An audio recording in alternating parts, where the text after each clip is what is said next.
It's almost 8 o'clock, or it's a little after 8 o'clock, so we do a couple more, and then this is not the last meeting. I think we're over. Yeah.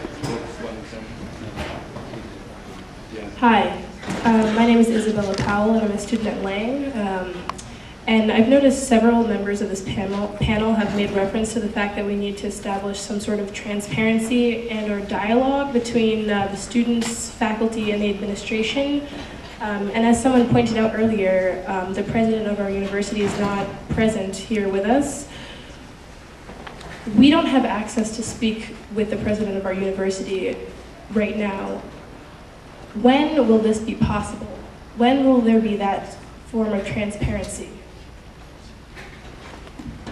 I don't know when, but I'll have to talk to him, but I just want to reiterate that that was the decision that we made for tonight. But in the future, I haven't got a plan for that. So, but we can get back to him now. Thank you. I'm certainly in favor of having the president appear at an assembly, and this is something that we've considered doing on several different occasions. Of course, we're going to have an assembly in December, which the president canceled without calling me, which for security reasons, which resulted in the student senate taking a vote of no confidence in the president. And the president did offer to come to an assembly that we were going to have 2 months ago, but because of the crazy room scheduling procedures of the university, it wasn't possible for us to source a suitable room even for that. So, but certainly we want the president to answer to people. I think we just all felt that the president appeared here tonight that it would, for better or for worse, kind of descend into chaos because everyone's so mad at him, that it might be better for us all to come and speak with each other first so we could actually voice some opinions. And I still think that was probably the right decision. Yeah, I'm Yotam. I'm in general studies in the RSU. Yeah, I guess I want to follow up on that point because I actually think that that's the most important point. A lot of interesting things were said here, and I think it is really important that we got to be here together. Maybe it's even better that President Kerrey wasn't here. I'm not sure. It happened that way, and that's okay. But I think it's become very clear to everybody in the last 45 minutes or so have been a constant reiteration of the same idea, that there are a lot of things being kind of fired out into the air here, and they're all going to just sort of, they're being captured digitally somehow, but I think that otherwise they're going to evaporate unless there is a very clear system of how to hold people with power accountable. And I think it's actually very typical that people who actually hold power don't come to forums like this because they don't actually intend to be democratic, and what they do is they send other people who have an explicitly advisory role to represent them, and I applaud you, and you're doing an incredible job of not feeling defensive about this because it really isn't about you. And unfortunately, the people that it is about refuse to represent themselves, and the people who they send to represent them, for some reason, don't represent them.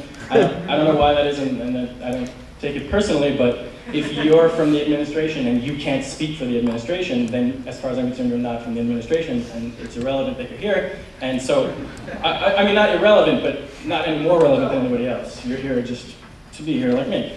And so I'd like to know who makes decisions, and I'd like them to be here every time.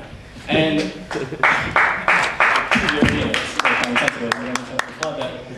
I think there is a forum being set up for students, provost, faculty, that's being set up for the 22nd.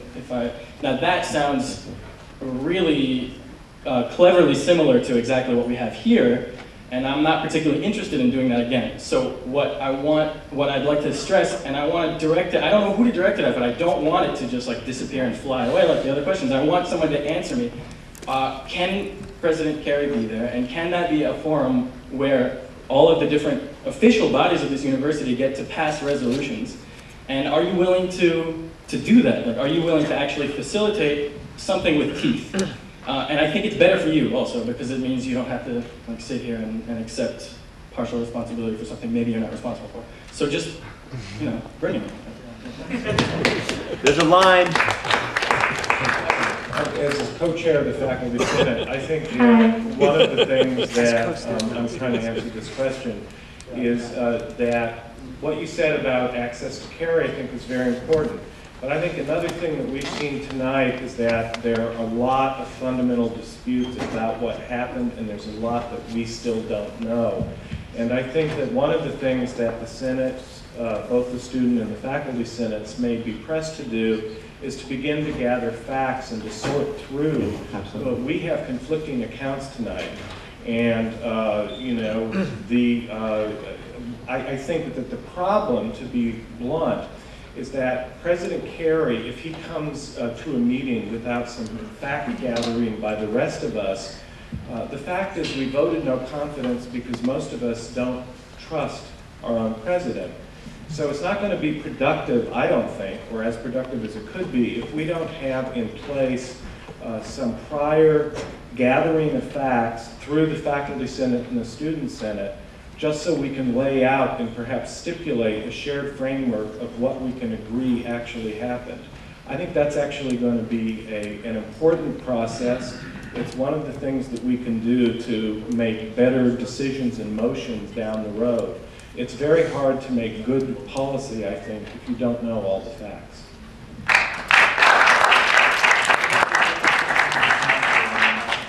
So I think people have been excusing the NYPD, the call of the NYPD, because of the burglary call. So first, can we have that recording released? And second, even if the N911 was called, after the students proclaimed that they were peaceful protesters, they could have been sent back. No, actually, this isn't burglary. We got it wrong. Thank you, goodbye. That could have been done, and it wasn't done. Their 911 call is no excuse for the NYPD being there.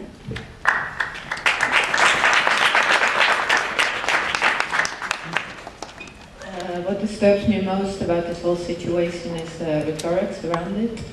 I don't think the question of blame is a very interesting question. I don't think it can be answered in a linear way. I don't think it's very productive. I think we should gather facts only to learn and to improve certain procedures that were not effective enough at this point in time. So I would like that we would take a more proactive and a more positive relation also Tell us with the you students were outside assaulted. I think it would be much more productive and constructive if we would start to use more positive rhetorics around this issue. Thanks.